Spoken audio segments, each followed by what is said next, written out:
Bom, pessoal, boa tarde a todos, né? Hoje nós vamos discutir o capítulo 3 e o capítulo 4. O Moisés e o Daniel serão os nossos palestrantes no dia de hoje. E aí eu gostaria de falar com vocês um pouquinho com relação ao niilismo, né?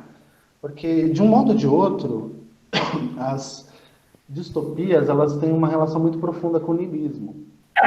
E eu estava lendo alguns textos de apoio sobre Admirável Mundo Novo, e eu me deparei com um texto do Luiz Felipe Pondé, que é um filósofo brasileiro, em que ele fala um pouquinho do niilismo, né, em que ele vai apresentar um pouco dessa ideia de imprevisibilidade.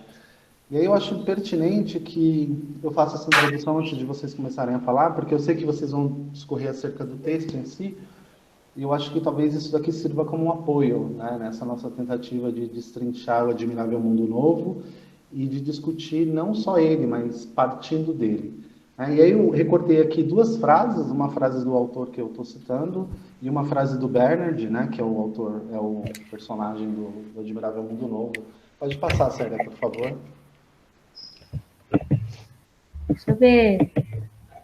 Hoje eu tô devagar, quase parando. Deixa eu ver aqui que não tá entrando.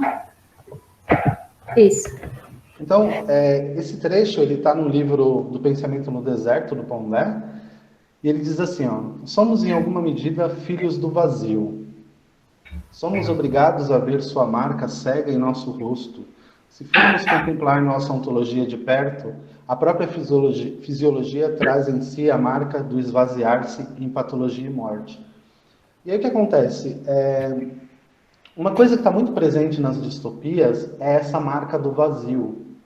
Porque as distopias, elas necessitam, né, esses mundos distópicos, eles, por necessidade, eles esvaziam o significado das metafísicas. Né? Então, as religiões, a metafísica e todas essas coisas, elas acabam saindo do horizonte social. E o que fica são relações vazias e relações aleatórias, compulsivas. E essa compulsividade, essa aleatoriedade das relações, ela causa nos indivíduos esse sentimento de vazio, de não pertencimento. Porque não existe coesão social por meio dessa igualdade ou por meio dessa tolerância dos sujeitos, né, de acatar o desigual. No caso do Admirável Mundo Novo, essa coesão social, né, que é um termo caro ao Emile Durkheim, ela acontece pela via genética. Então, eles criam as castas de maneira eugênica, né? Eles produzem as castas e os indivíduos eles são agrupados geneticamente pela semelhança que eles têm. Então, de um modo ou de outro, não existe essa tensão que há entre os desiguais. E isso leva ao esvaziamento do sentido da vida, né? Porque parte do sentido da vida está em tentar entender o outro. Mas quando o outro é igual a mim, eu não me vejo desafiado. Né? E uma perspectiva nihilista vai dizer que o fim de todas as coisas é o vazio, né? Que todos nós estamos caminhando em direção à morte e que não existe sentido nas construções. Né? A gente pode, inclusive, aqui recorrer ao Nietzsche. Quando ele faz uma genealogia da moral, ele vai analisar a história da construção moral, partindo dos gregos até chegar ao cristianismo, e ele vai dizer isso tudo são construções que o homem criou e produziu com o intuito de atenuar a realidade. Porque a crueza da realidade ela é muito dura. Então os homens eles foram, mesmo que inconscientemente, criando meios e modos de atenuar essa realidade. Né? Por um lado isso é bom, porque deságua na arte. Por outro lado isso é ruim, porque deságua numa moralidade ficcional que é naturalizável e que os homens naturalizaram com o passar do tempo. Então essa perspectiva de um vazio sempre no horizonte, de que todas as minhas ações elas não têm sentido porque elas vão desaguar também no vazio, ela nos dá a impressão, quando nós estamos lendo uma distopia, de um sentimento de tensão. Eu não sei se isso aconteceu com vocês enquanto vocês liam, mas parece que as pessoas estão absortas, né? Elas estão vendo coisas que a nós são extremamente complexas e elas lidam com maior naturalidade, como se estivessem anestesiadas, né? E de certo modo, né, nessas distopias clássicas, essa anestesia da realidade, né, essa fuga, estar alheio à realidade, acontece tanto por meio das relações totalitárias e autoritárias forçadas pelo governo e pelo condicionamento que o governo produz, quanto pelo uso de drogas, né? No caso do Admirável Mundo Novo, o soma já aparece, né? A droga da felicidade, ela já aparece nos capítulos que a gente está tratando. Então é bastante importante vocês terem isso no horizonte, né? Essa perspectiva de que numa distopia é necessário que o governo seja autoritário porque as pessoas elas estão imersas num grande mar de nada.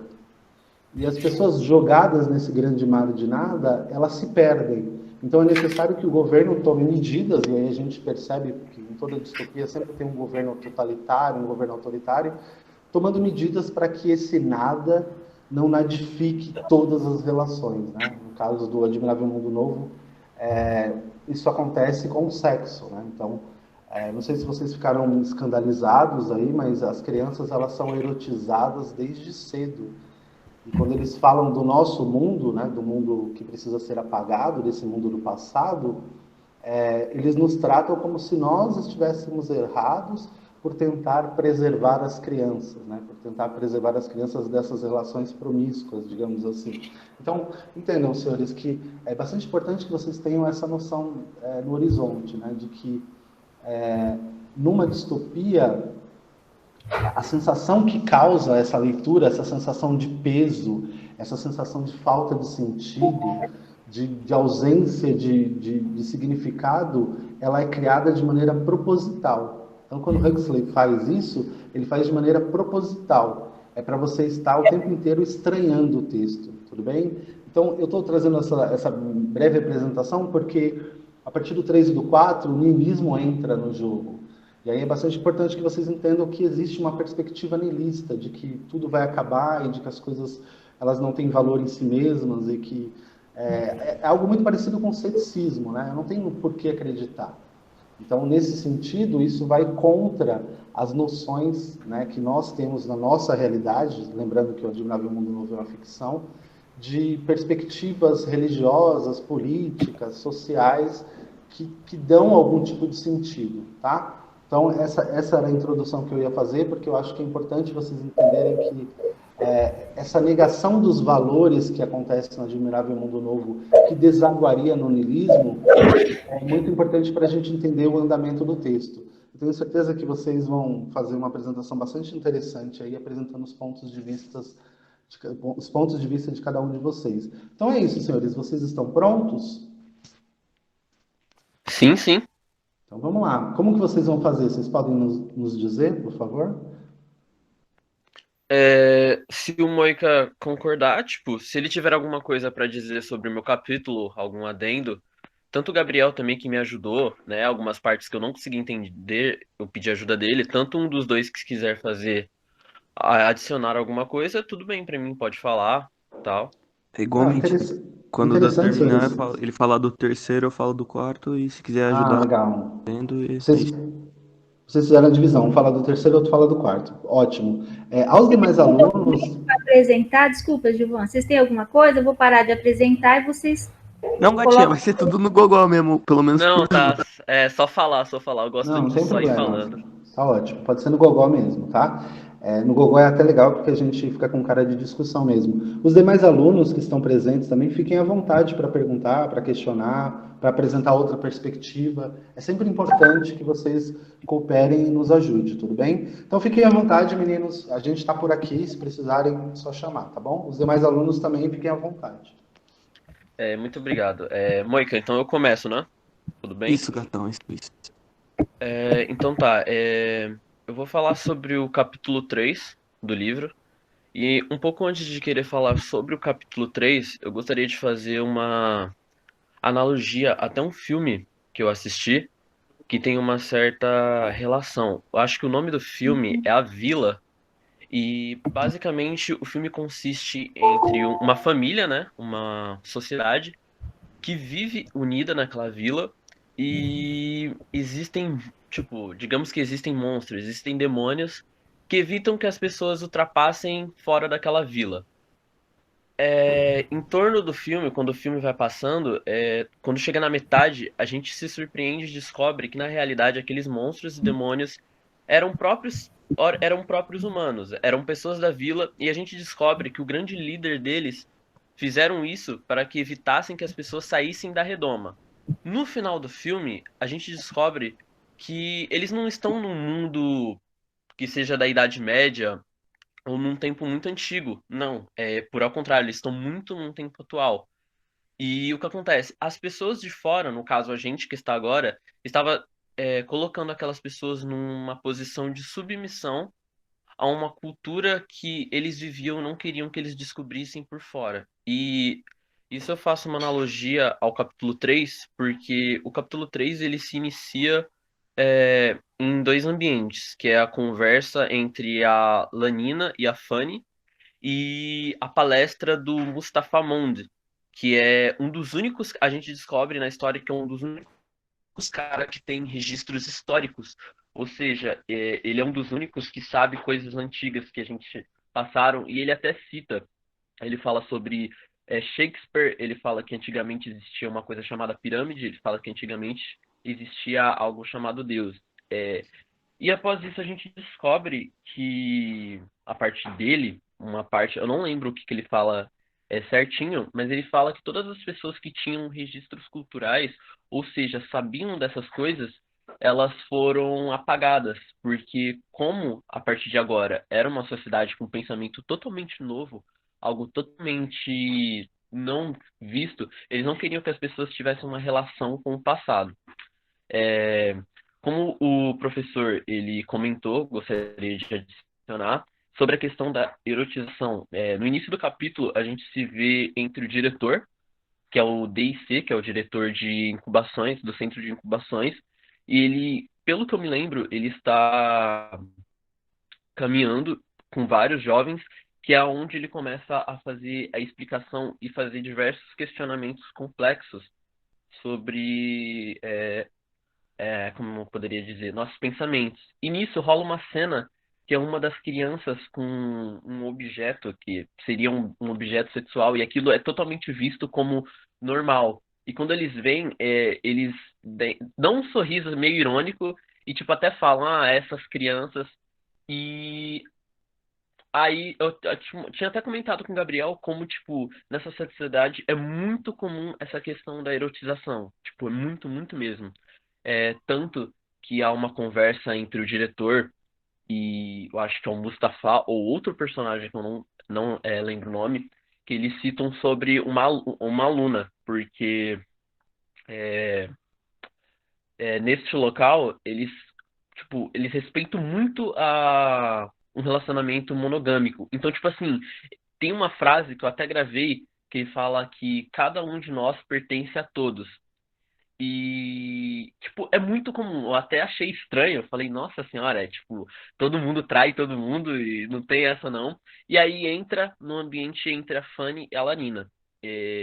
Quando a gente é posto encontro a Lanina, ela está indo a um vestiário e a gente descobre que nesse vestiário, perto dele, contém uma sala e eu tava até comentando com o Gabriel, a gente até pensou que seria, tipo, até pensou não, pelo menos ao meu ver, essa sala era uma sala de masturbação, porque eles explicam detalhadamente e dá, tipo, bem na cara que é isso. Eu até pensei, nossa, tipo, é tão aberto assim, tipo de sala. E após isso ela se dá encontro a Fanny e elas começam a conversar. O ponto principal do meu capítulo é esta questão da erotização e a questão do comportamento deles entre uns aos outros. Tipo, a gente tem um certo respeito com essa questão de casal. Então, por exemplo, quando a gente namora, quando a gente é casado, a gente sempre permanece fixo numa pessoa. E nessa sociedade não é bem assim. A Lanina começa a conversar com a Fanny, porque já faz um tempo que ela não vê o Henry Foster. O Henry Foster seria tipo um cônjuge da Lanina. Só que a Fanny, ela questiona a Lanina, porque já faz um bom tempo que a Lanina tá tendo um caso com o Henry, E ela causa espanto, porque ela fala: não acredito que você já tá 4 meses com uma pessoa só. E ela até supõe que a Lanina ela acabe se envolvendo com outras pessoas. E aí fica esse grande conflito. Enquanto há um ambiente onde o diretor e o Mustafa eles estão numa. Como eu poderia dizer? A palestra deles tem como intuito essa questão de relacionamento afetivo e já começar um encaminhamento, um processo de, de construção social com todos os jovens que estão ali, já ocorre o conflito entre a Lanina e a Fanny. Porque uma, digamos que tem o pensamento que seria antigo, o pensamento que a gente tem sobre, tipo, sobre ter uma certa paixão afetiva somente por uma pessoa, e a Fanny, que é a que já está encaminhada nessa construção social deste pessoal, né? E aí o que acontece? Eu acho bem interessante e legal, porque logo no capítulo 4 eu acho que o Moika vai comentar, que tem a questão eu acho que a Fanny, que ela retruca a Lenina falando sobre ter se envolvido com quase todos os caras. E quando elas estão conversando, a Fanny diz pra Lanina pra ela se envolver com outra pessoa. Então a Lanina, a mesma, pergunta quem poderia ser, e ela fala sobre o Bernard, né? E o Bernard é legal nessa história, porque pelo menos no capítulo 3 a gente descobre que ele tem um pensamento, tipo, muito certo, sabe? Quando ele se dá a contrapartida do diretor, quando eles estão falando da Lanina e da Fanny, eles comentam sobre, nossa, essa garota eu nunca experimentei, mas quando eu tiver oportunidade, com certeza eu vou aproveitar. E quando ele escuta isso, é como se soasse muito como uma ofensa pra ele. E, pra mim também foi, sabe? Eu fiquei, nossa, como esses caras são, tipo, quando tiver oportunidade, eu só vou ir. E ele se torna o contrário. E pra mim, pelo menos ao meu ver, quando eu estava lendo, ele tem uma certa relação com a Alanina, porque tanto ele como ela, eles são diferentes. E diferentes eu digo como? Enquanto todo mundo tem esse respeito monogâmico de que um faz parte de todos, eles não parecem se sentir tão confortáveis como outros personagens se sentem confortáveis e levam aquilo como normal. Tanto que um dos diálogos do Bernard, quando ele escuta isso, ele até chama o diretor e o outro personagem de porcos, né? Porque ele acha isso uma situação, uma ação muito nojenta para ele. E como o professor disse no início, rola essa questão do racismo, né? É bem pouquinho, é uma coisa bem rápida, que é quando a Fanny tá falando com a Lanina e elas comentam da altura, da estatura do Bernard. Aí uma delas até fala, eu acho ele baixo, assim, né? Mais baixo que o normal. Mas eu acho que mesmo que baixo, ele é uma pessoa bem legal, uma pessoa engraçada. E o que acontece após esse conflito das duas, um pouquinho no final do capítulo, elas acabam brigando na real, por esse contrário de pensamento uma das outras, porque enquanto uma acha que a amiga deveria seguir o correto, né, que para mim correto entre aspas, que seria é, servir aquela lei de você se envolver com outras pessoas, a Lanina é totalmente o contrário. Uma das coisas também que eu gostaria.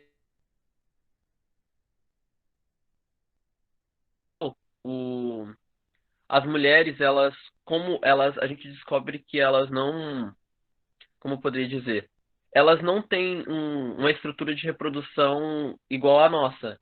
Tipo assim, no caso, as mulheres, quando elas ficam grávidas, elas geram um bebê dentro da barriga e ocorre o parto normal. Aí a gente descobre que elas, as meninas, elas começam a tomar desde cedo anticoncepcional para que isso não ocorra, para que no caso elas sejam impedidas de fazer isso e ocorra a reprodução do jeito que eles fazem.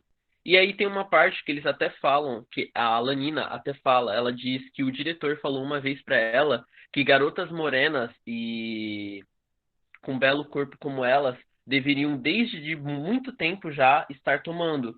E ela já estava atrasada. Ela tem o quê? 19 anos e o diretor disse que ela já deveria tomar desde os 17 para que isso fosse evitado.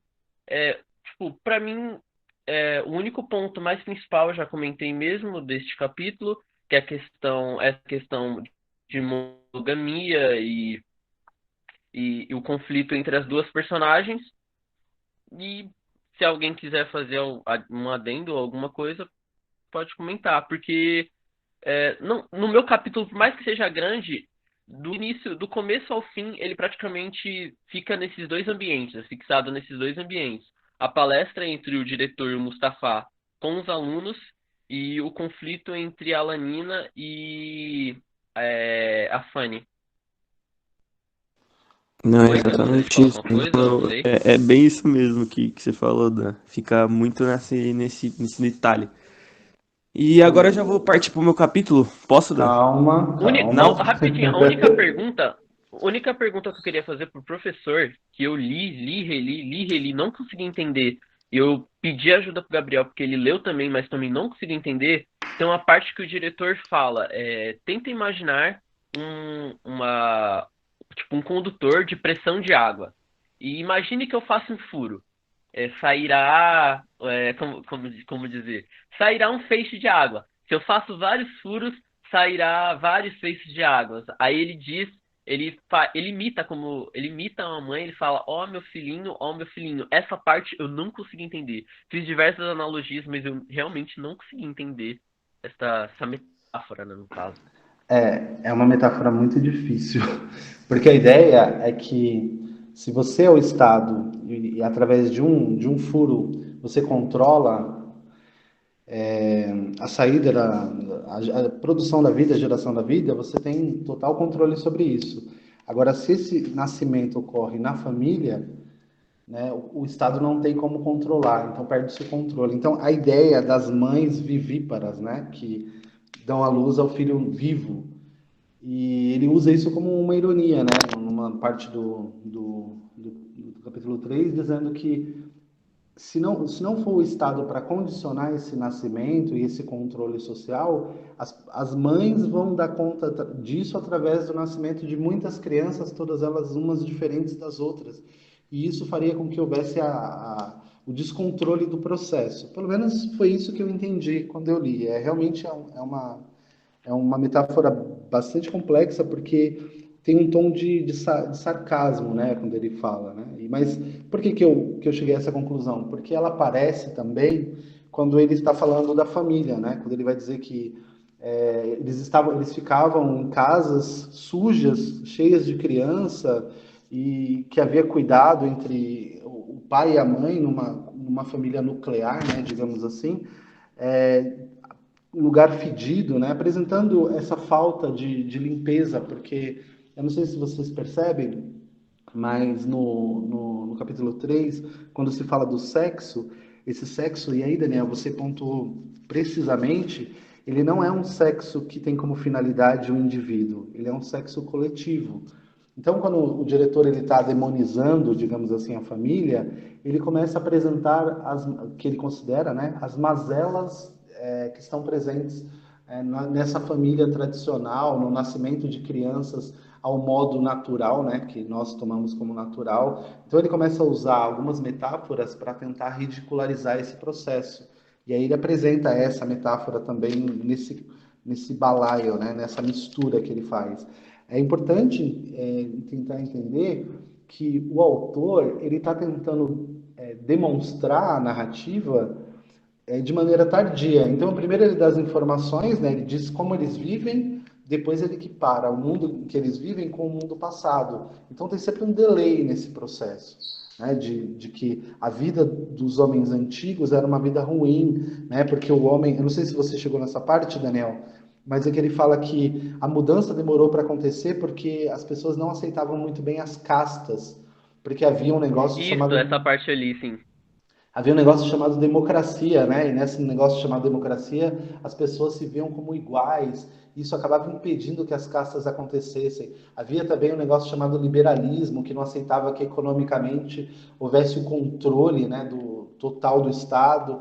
Ele fala também que havia um negócio chamado cristianismo, que defendia essa concepção de família nuclear e que também impedia. Então, perceba, ele vai demonstrar ali, por causa dessa ideia niilista, todas as percepções da coesão social, né? Todos os instrumentos, digamos assim, morais que a sociedade usa, morais ou políticos, para que haja coesão social, que é a religião, o cristianismo, a política com a sua democracia e a economia com o liberalismo. Então, ele parece sutil, mas ele faz de maneira bastante organizada. Ele vai falar, mas tinha um negócio lá chamado cristianismo que atrapalhou também e tal. E aí ele começa a falar que a família, a casa das famílias era um lugar muito sujo, né? Porque tinha muitos humanos ali, e esses humanos eles eram nascidos ao modo antigo, entre aspas. Então ele está falando do controle social. Eu vou só fazer mais uma observação no que você falou, que eu acho bastante importante, Daniel. Eu achei engraçado porque eu estou lendo uma tradução em português aqui, portuguesa, né? E aí ele fala das mulheres morenas, né? Eu não sei como está na sua tradução, mas na minha ele fala mulheres morenas com bacias largas, né? Que era o quadril, na verdade, né? E aí, Isso, fala desse jeito tá mesmo. nesse jeito também. Eu achei muito engraçado o jeito que fala, né? Bacias largas.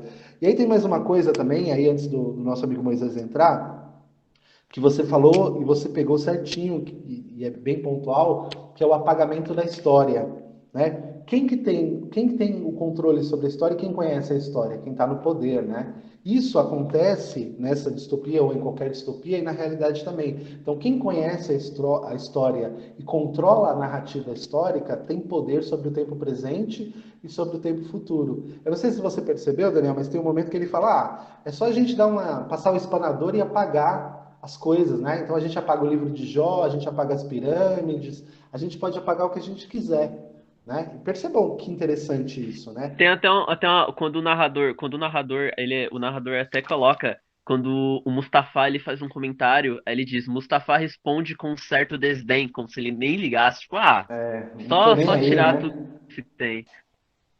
E aí tem uma coisa que você falou que é bem pontual também, que eu achei muito legal, que é quando a Fanny e a Lenin estão conversando, né? E aí você até recortou a frase que eu coloquei aqui, em que a Fanny está falando, você precisa ter muitos parceiros, porque para ser normal, você tem que ter muitos parceiros. E a Lenine fala, não, eu estou mais tranquila, não quero mais isso e tal. E aí ela fala, é preciso fazer o esforço necessário. E aí a Lenine responde, sim, cada um pertence a todos os outros.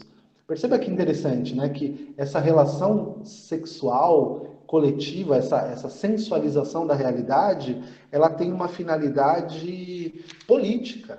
Né? É muito complexo isso, mas ela tem uma finalidade política, ela tem uma finalidade sociológica. Porque ao modo antigo, as famílias elas se fechavam em núcleos.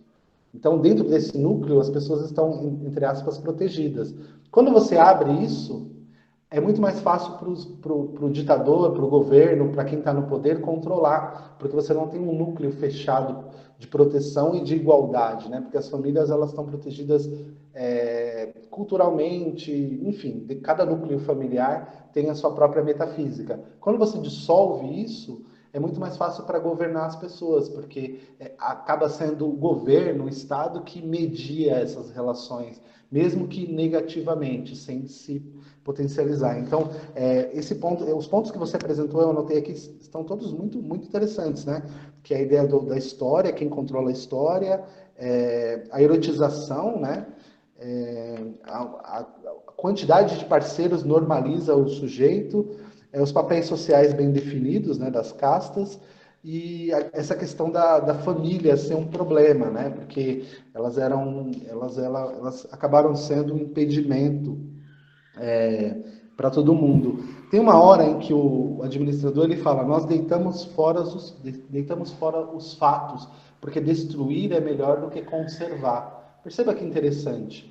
Aí ele está dizendo: quem reproduz a narrativa histórica faz o que quiser com ela. Isso, senhores, é muito importante, porque Porque há uma luta, e aí dá para a gente trazer para os nossos tempos, para controlar quem pode falar acerca da história e qual é a perspectiva histórica certa. Então sempre acontece, eu não sei se vocês já notaram, essa discussão. Ah, houve ditadura militar, não houve ditadura militar, houve nazismo, não houve nazismo. Por quê? Porque dependendo dessa construção ou desconstrução histórica, os inimigos são outros. Então, se houve nazismo, o inimigo é um. Se não houve nazismo, o inimigo é outro. Então, esse apagamento da história e essa mudança de narrativas, ela tem finalidade política também.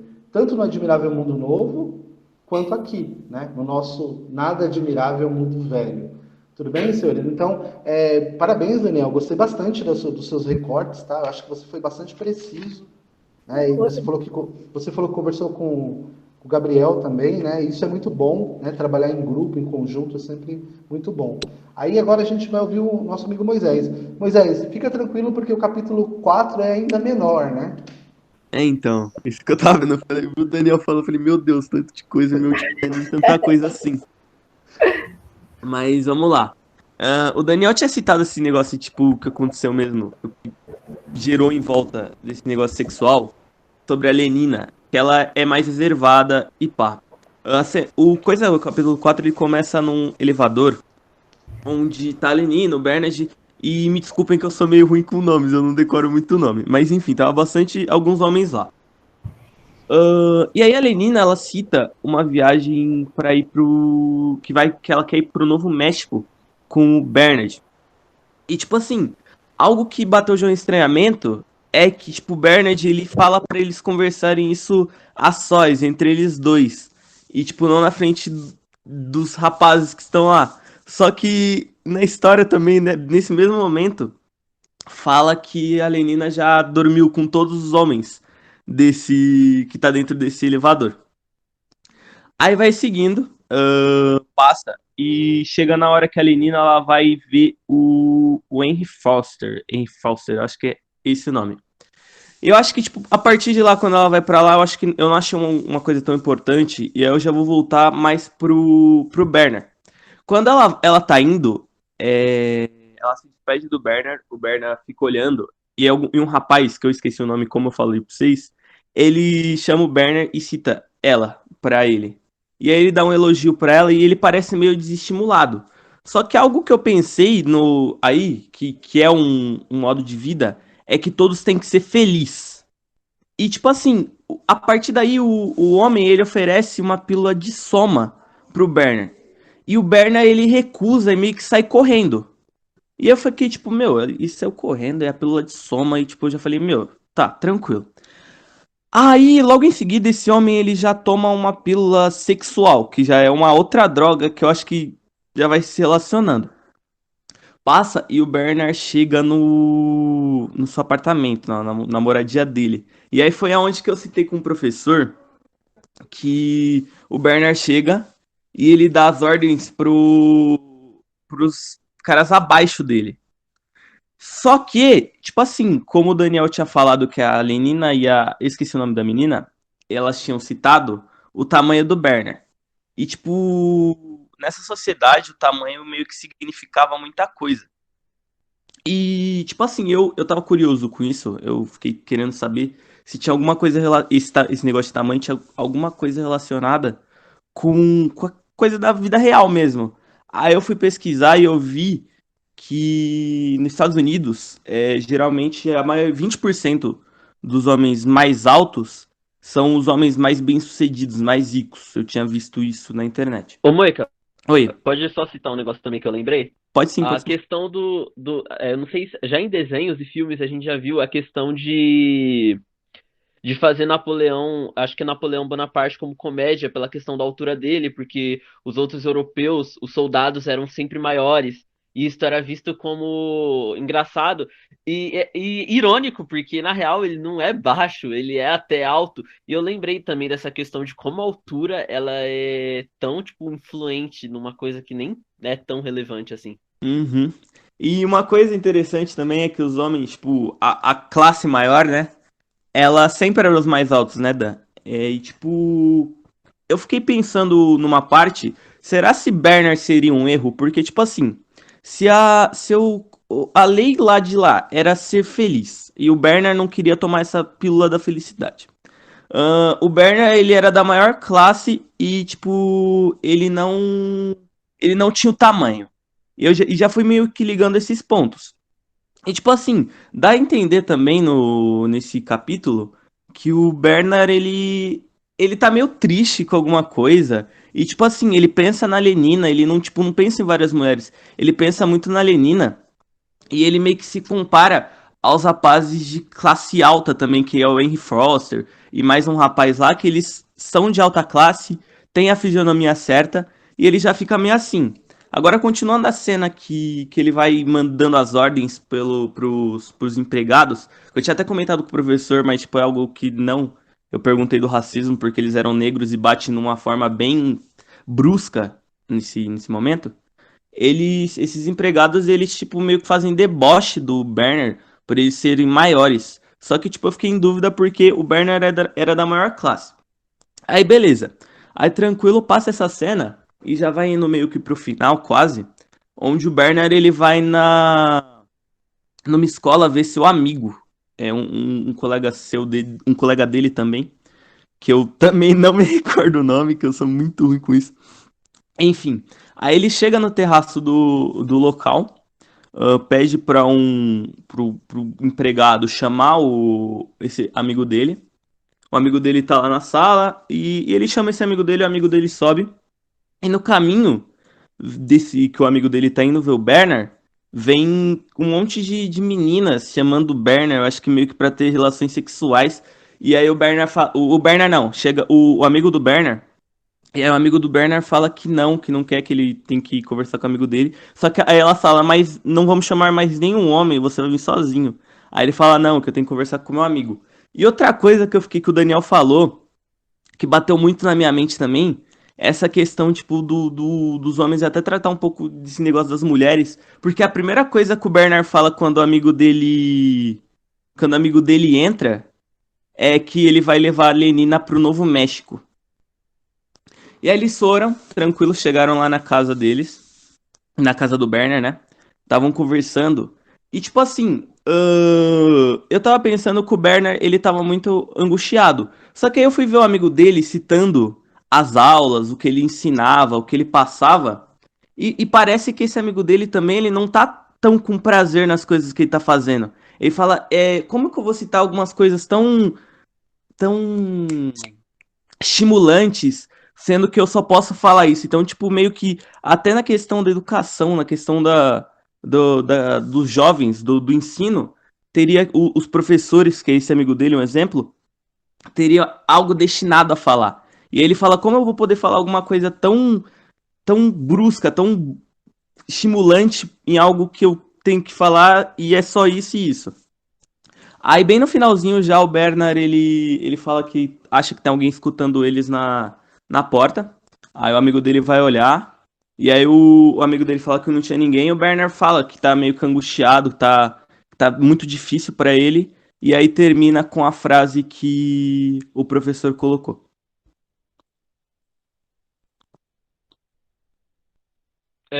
Sabe o que eu lembrei, Moica? Sabe, teve um formulário do professor que a gente fez que fala sobre, faça uma analogia sobre vida de insetos e um governo ditador. E aí tem a frase esqueci, mas do antagonista, né, do Vida de Insetos, ele diz que é preciso a formiga ser contrária para que as outras seguem ela. E, tipo, pra mim, como eu ainda não li o restante do livro, nem à frente, eu não sei ainda o que ocorre, Eu também mas não. em teoria é como se o Marx, né, o Bernard, O ele fosse a filósofo. formiga, ele fosse a formiga contrária, tá ligado? Uhum. Então, é aí que entra meio que a filosofia, né? Que tipo, você. A filosofia é a sociologia, que é onde, tipo, todos têm a mesma opinião, só que aí tá ali o que pensa um É pouco vista fora com da casinha. estranheza. É, É, é visto com estranheza aquele que pensa diferente. isso. É Acho que o basicamente Gilvan filosofia. caiu. É verdade. Vocês estão me ouvindo? Ah, tamo sim. Estamos, caí. agora estamos, vocês estão. Eu caí do celular, ainda bem que eu tinha alugado pelo notebook. Eu só não sei se o senhor conseguiu ouvir. Você escutou Não, o final? eu não ouvi o final. Eu queria ouvir, eu queria que vocês repetissem a questão do vida de inseto, por favor. Ah, então, eu falei pro Moica, eu perguntei se ele tinha lembrado. Teve um formulário que o senhor enviou, que a pergunta era a seguinte: faça uma analogia. Não era uma pergunta, né? Mas um pedido. Para fazer uma analogia de vida de insetos com um governo ditatorial. E aí eu lembrei do antagonista, né? Do Vida de Insetos. Eu esqueci qual que é o bicho, vilão. Deu branco. É o Bi. Mas continuando. Isso. É o Bi, Mas eu acho que é o Bi mesmo. continuando. Ele tem uma frase que é bem marcante, que ele diz que é preciso que uma formiga seja contrária para que as outras comecem a seguir. E ele até fala que é preciso acabar com essa pessoa que é diferente. E pra mim, como eu não li todo o livro ainda, teoricamente, pra mim, o Marx, né, o Bernard, é como a formiga, o protagonista de Vida de Insetos. Pra mim, ele vai ser o ponto central. Ele é como a formiga que vai pelo caminho contrário e que é a ameaça das outras pessoas seguirem. Porque ele, todo momento da história, ele dá indícios. Tipo, Sim. como o Moika falou, ele é uma pessoa triste num lugar que é pra ser feliz. Ele é uma pessoa que tem uma Não tem a relação estatura correta. Isso. Ele é uma pessoa que tem totalmente uma relação afetiva por uma pessoa num estado onde você tem que se relacionar com todas. Então, ele segue o âmbito contrário de um local onde todo mundo segue uma certa linha, o que me lembrou muito a questão de vida de insetos. Então, e aí fica a pergunta, tipo, se ele seria um erro ou se ele seria meio que a salvação da sociedade, né? Tipo, entra aí também no que o Daniel falou do Vida de Insetos, a questão da sociologia, professor. Que é, tipo, a partir de alguma coisa do senso comum que vem um estranhamento, ele quer mudar algo, ele pensa um pouco diferente do senso comum. Sim, sim. Alguém quer falar? Alguém quer se manifestar? Além dos dois? Eu quero! Fica à vontade. Fica à vontade. É Kelly? É a Kelly. Fica à Deixa eu vontade, adivinhar. Kelly. Bem-vinda. Gente, muito legal essa questão, porque assim, eu lembro quando eu assisti A Vida de Inseto, que eu achei muito bacana eles fazerem essa referência, porque assim, o questionamento é que assim, por que que uma formiga operária tem que continuar sendo uma formiga operária, né? E calha justamente em tudo isso que vocês estão falando na questão desse capítulo do Admirável Mundo Novo, né? Interessante os meninos conseguirem relacionar, né, a questão filosófica, a questão sociológica. É só essa a minha contribuição. Muito obrigado, Kelly. Muito bem-vinda. Seja sempre bem-vinda a participar e a falar. Bom, gente, vocês acabaram comigo aqui, né? Vocês disseram tudo que eu ia dizer. Só uma coisa que eu acho que vocês deixaram passar, que não é importante dentro da narrativa, mas talvez seja importante para a gente entender para os próximos capítulos. Que está no capítulo 4, Moisés, que é quando a Lenina convida o Bernard para passear, e o Bernard vai visitar o amigo dele, né, que é o Helmholtz, nome difícil. E aí, eles vão olhando de cima do foguete, porque eles vão de foguete, né? É meio confuso, porque tem hora que o tradutor chama de foguete, tem hora que ele chama de helicóptero. Então. É meio confuso. Só que é interessante que o autor, né, que é o Huxley, ele é muito inteligente, porque o que ele faz?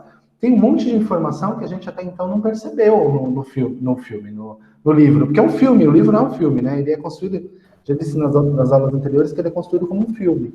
E aí você vai perceber que acontece eles começam a olhar para baixo e observar as pessoas trabalhando. E ali estão as divisões, ali acontece a divisão social do trabalho mesmo, porque eles vão olhando e vão vendo trabalhadores das classes inferiores produzindo estrada, trabalhadores das classes inferiores lutando para entrar no ônibus. E aí você perceba, senhores, eles que são alfa de cima, vendo as pessoas embaixo trabalhando. Essa noção, né, do rico ou do poderoso olhando quem está embaixo trabalhando, diz respeito à estratificação social e à divisão social do trabalho, quando essa divisão social do trabalho deságua na desigualdade. Perceba que interessante, porque as pessoas, eles vão dizendo, olha, tem um Y ali com uniforme verde, olha, tem um delta ali com tal uniforme, eles estão construindo a estrada, eles estão produzindo. E é como se aquelas pessoas, elas só servissem né? E essa é a ideia central, essas pessoas só servissem para produzir, só servissem para trabalhos braçais, que é essa a ideia central mesmo. Mas eu não sei se vocês perceberam isso. Aí tem uma observação, Moisés, que você fez, que eu acho que ela é muito pontual, e ela é muito interessante também, que é o Helmholtz, né? Eu acho que é assim que fala o nome dele. Ele era um alfa mais, né? Ele era o top dos top. Mas ele estava insatisfeito e ele estava inquieto porque ele disse que ele queria dizer alguma coisa, mas ele não sabia o que era, né? E é muito louco porque enquanto o Bernard está se sentindo mal por ser menor, o Helmholtz ele está se sentindo mal por ser maior. Perceba que interessante essa questão da inadequação, porque o Huxley, quando apresenta o amigo dele, ele fala, o cara era bonito, o cara era forte, o cara era inteligente, o cara era o top dos top. Quando ele apresenta o Bernard, ele fala, o Bernard colocaram o álcool na mistura, porque ele é um cara menor, ele é um cara mais frágil. E aí você tem ali o menor e o maior, e os dois, no diálogo, estão se sentindo inadequados. Isso é bastante interessante, né? A ideia é de que nós, enquanto sujeitos, acreditamos que quando conseguirmos ter tudo aquilo que nós desejamos, nós seremos felizes. O amigo dele tinha tudo o que desejava, mas ainda lhe faltava algo, né? Ele dizia, olha, tem alguma coisa que eu quero fazer, alguma coisa que eu quero dizer, mas parece que me falta alguma coisa, né? E outra coisa importante também é que, eu não sei se vocês perceberam, mas em algum momento fala-se que o Bernard sofria bullying, né? Só que não com essas palavras. Fala que os outros alfas, né, por ele ser menor e por ele ser diferente, zombavam dele. Percebam que interessante isso, né? Essa questão da zombaria, do bullying, da brincadeira de mau gosto que está presente num livro que tem, sei lá, quase 100 anos, né? Então, o Bernard, ele era discriminado por ser diferente dos alfas, e ele não era respeitado por ser menor. Essa questão de não estar adequado, isso é muito importante também. E aí, Moisés, você falou da questão física também, né? Que vocês pesquisaram e tal, e essa questão física ela é muito importante. Ali no Admirável Mundo Novo, ela é a forma de marcar o território, né? Então, o alfa, os maiores, eles eram de fato os mais poderosos, e os outros, eles eram produzidos desde o seu nascedouro com o intuito de trabalhar. Então, eles eram aperfeiçoados para cumprir as funções que eles tinham que cumprir. Então, perceba o que interessante, tem uma questão aí para a gente trazer para os nossos dias, né? Da questão da desigualdade mesmo, porque a gente fala muito da desigualdade social com relação quando a gente está tratando e pensando na educação, com relação à qualidade do ensino, à qualidade da educação. Mas vamos pensar aqui, né, eu proponho que vocês pensem comigo, a diferença que existe de uma pessoa de classe média alta e de uma pessoa de classe média baixa, com relação não somente à qualidade da educação que ela contempla, que ela tem acesso, mas também a própria vivência, né? Então, o sujeito, quando volta para casa, tem à sua disposição uma alimentação equilibrada, com bastante nutriente, tem à disposição um lar bastante equilibrado, tem um lugar para estudar, tem um lugar propício para que ele consiga cumprir as suas funções, enquanto o outro, muitas vezes, não tem nem onde ficar direito, né? Para estudar, ele tem que dar um jeito ali, porque não tem espaço. Percebam que essa desigualdade que está presente no Admirável Mundo Novo, ela não está tão distante da gente assim. Ela está muito próxima da nossa realidade também. Porque a gente fica imaginando, lá eles têm os alfas, né, e eles têm os ys lá. Então, assim, existe uma divisão social lá, estabelecida de maneira eugênica, mas essa divisão acontece nos nossos dias também. Porque o sujeito que não tem um lugar para ficar, ou que tem uma casa com restrições, ou que não tem acesso a livro, que se alimenta mal, ele está numa relação de desigualdade com aquele que tem uma boa alimentação, que tem acesso à cultura. Eu não sei se vocês estão percebendo essa distinção, que acontece lá, e a gente estranha muito quando está lá, mas quando a gente vai pensar aqui, a gente vivencia tanto isso que a gente naturalizou, como se isso fosse uma coisa comum, e não é, né? Então, o Admirável Mundo Novo, ele está muito presente no nosso nada admirável mundo velho, porque alguns elementos que tornam o Admirável Mundo Novo uma distopia estão presentes aqui no nosso país, né? Sobretudo aqui na periferia, né? A gente está espantado porque as pessoas cumprem papéis sociais definidos no Admirável Mundo Novo, mas na periferia de São Paulo elas também cumprem papéis sociais definidos. Porque ela não tem acesso a uma educação de qualidade, porque ela não tem acesso a uma alimentação boa, porque ela não tem acesso à cultura. Percebam, senhores, quão complexa é essa realidade, né? Bom, eu não vou me alongar porque a gente já ultrapassou 1 hora aqui, mas a ideia, senhores, eu tenho mais uma coisa que eu não sei se vocês perceberam, que eu acho bastante interessante, é que o padrão, né, o padrão do Admirável Mundo Novo é o Fordismo, né, que é aquela construção da esteira, né, eles vivem uma vida fordista. E aí os dois personagens que se rebelam nesse primeiro momento, haverá outras reviravoltas, são Bernard Marx, né, e a Lenina. Lenina é o nome feminino para Lenin. Então, nós temos aí Lenin, nós temos Marx, a gente tem Trotsky também, né? Trotsky também aparece. Eu não sei se vocês perceberam que esses nomes, eles também têm uma intencionalidade. Porque o Bernard Marx é o cara que está percebendo que as coisas estão erradas. Olha só, vocês perceberam essa mensagem? Uhum. Mais do Na que cara, o nome de quem, né? Assim que li, eu já. Ué, Marx? Ô, professor, exatamente só uma essa ideia. analogia que eu queria fazer também dos dias atuais é a questão da droga. Tipo, se parar pra pensar na questão, tipo, da droga, da soma. Tipo, é uma droga da felicidade. Mas isso se relaciona até, tipo, com a gente. Tipo, às vezes a pessoa tá mal, ela fala, vou usar droga porque eu me sinto melhor, eu vou me sentir bem. Ou você tá mal, você tem aquele seu amigo que é usuário e ele, mano, usa aí, tipo, você vai ficar melhor, você vai se sentir melhor. Tipo, eu pensei por esse lado também, assim que eu vi. Exatamente, Moisés. O diferente, né, Moisés, no caso do Admirável Mundo Novo, é que a droga ela é distribuída pelo governo, né? No caso do Admirável Mundo Novo, a droga ela é estatal. Ela é distribuída pelo governo e qual é o intuito dessa droga?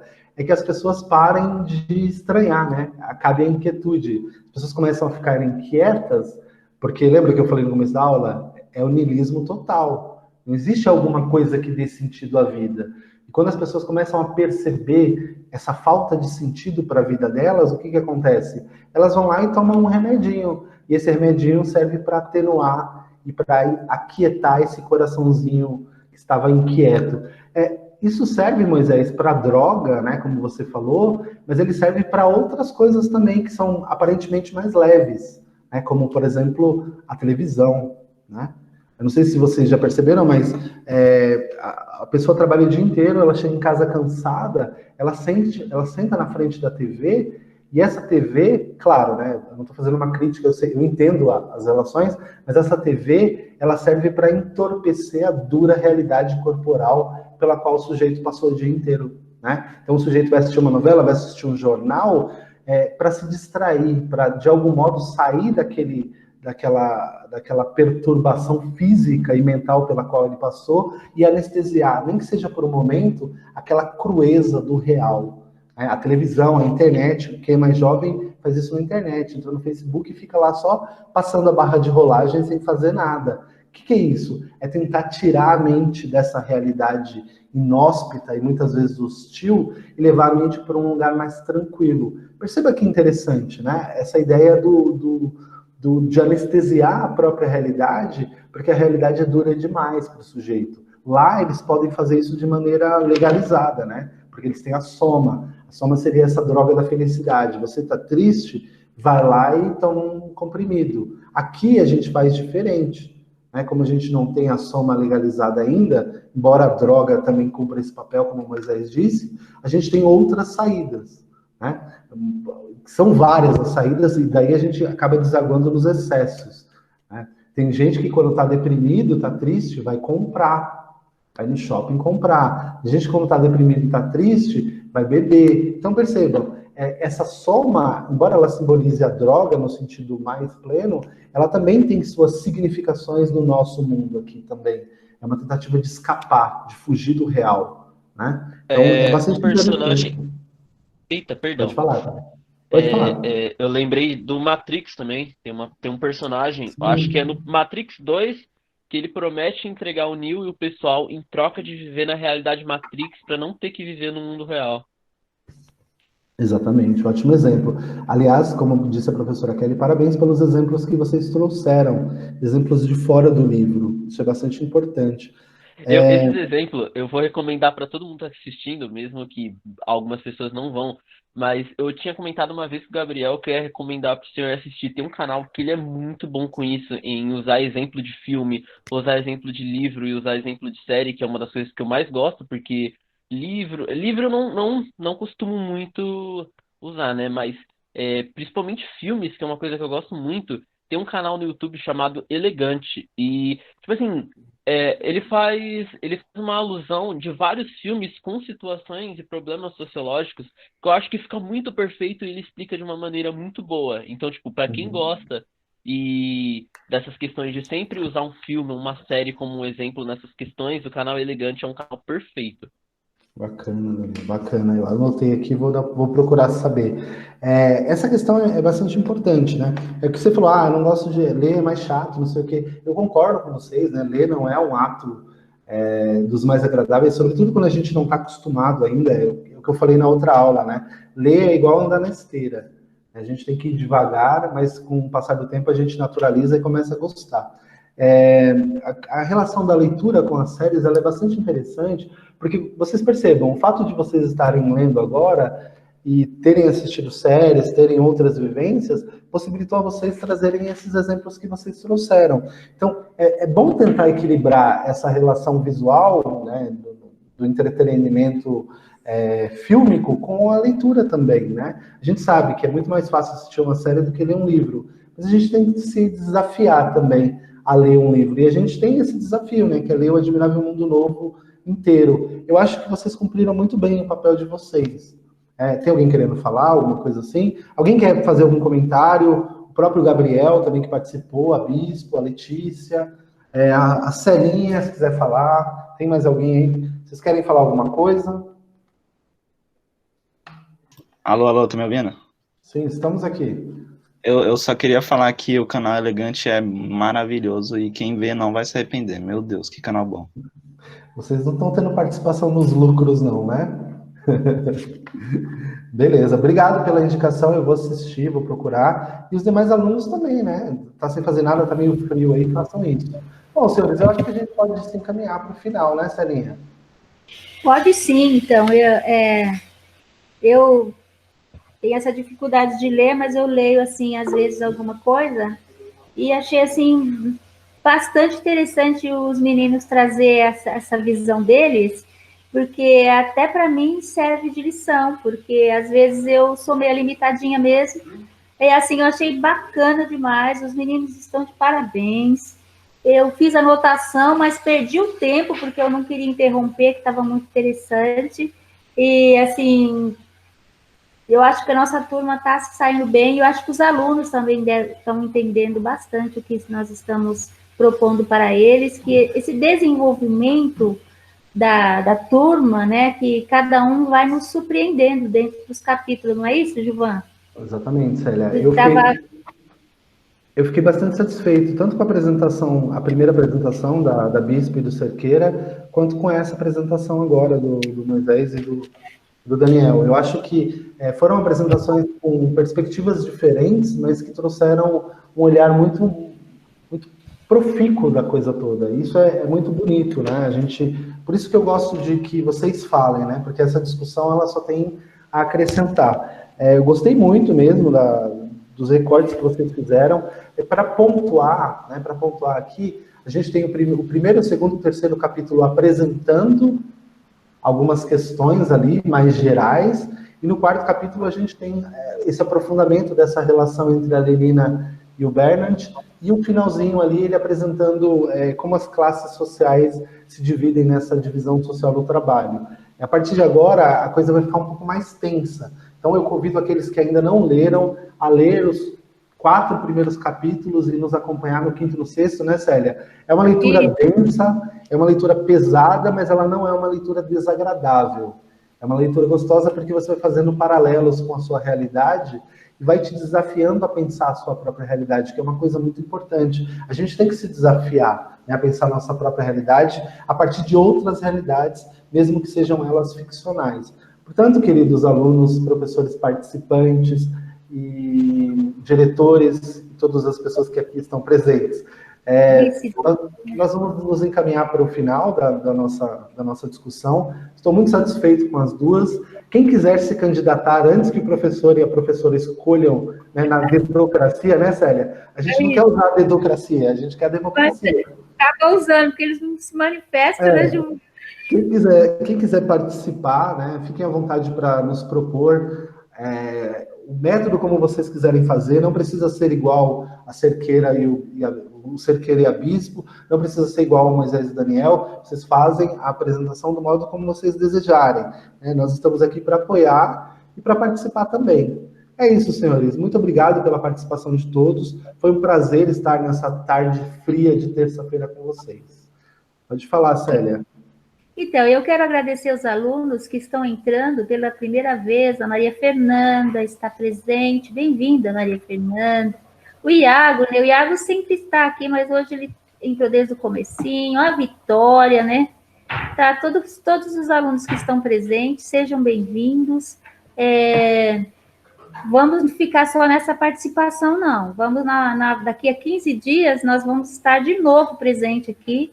E assim, eu quero que vocês... O Rian Oliveira, né, está ali também, Tamires. O professor Marcos está aí também, não está? Professor Marcos e Tavaval. Eu perdi o time para falar. Ô, Marcos, mas como foi você que indicou o livro, né, e a gente está falando de sexo aqui, você pode nos ajudar agora. Bom, vou falar. Eu não tinha feito, faz muito tempo que eu li esse livro também, até que eu comprei o livro para reler. Eu não havia feito ou pensado nessa relação entre o sistema de castas, né, que os formigueiros e os cupinzeiros, enfim, a colmeia tem com a sociedade descrita no livro. Talvez, né, essas sociedades dos insetos seja o ideal social que esse grupo procure, de não ter espaço para as vontades individuais. Só que, quando você transporta isso para ser humano, é difícil, né, porque o ser humano tem vontades individuais e que são inerentes, né? Lembrei também do livro do Big Brother, 1984,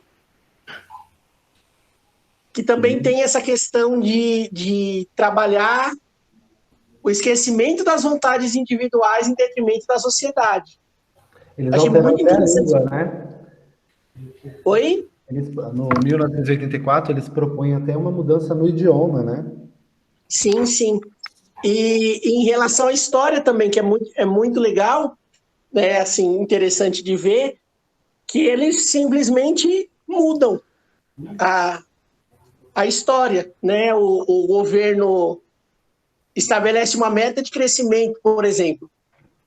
Eles não alcançam essa meta de crescimento, eles vão lá nas notícias e mudam as notícias e pronto. É bem interessante. Bem legal também, é um livro. Fala, Marcão. Então, também é um bom livro para entender como funcionam as sociedades de um modo geral. Tem uma questão biológica muito, muito forte também, né? É o pano de fundo, na verdade, né, Marcos? Sim, com certeza. Eu não sei se eu... Inclusive, Desculpa, senhores, o Marcos, ele vai, em uma das próximas aulas aí, eu não sei quando, ele vai participar com a gente para ele falar dessa questão da eugenia, né? Para apresentar para a gente aqui como funciona o processo eugênico, essa construção do humano, né, a partir da ciência, né? Esse Frankenstein moderno aí. Controlou a história, controlou a biologia, você controla a narrativa inteira, né? Você consegue desumanizar o humano, que é o que os ditadores lá, das castas superiores, precisam para propagar, para continuar no poder. Eles precisam que as pessoas se comportem cada vez menos como humanos, e sim como peças e dando uma falsa sensação de que isso é bom, falsa sensação de que isso é correto.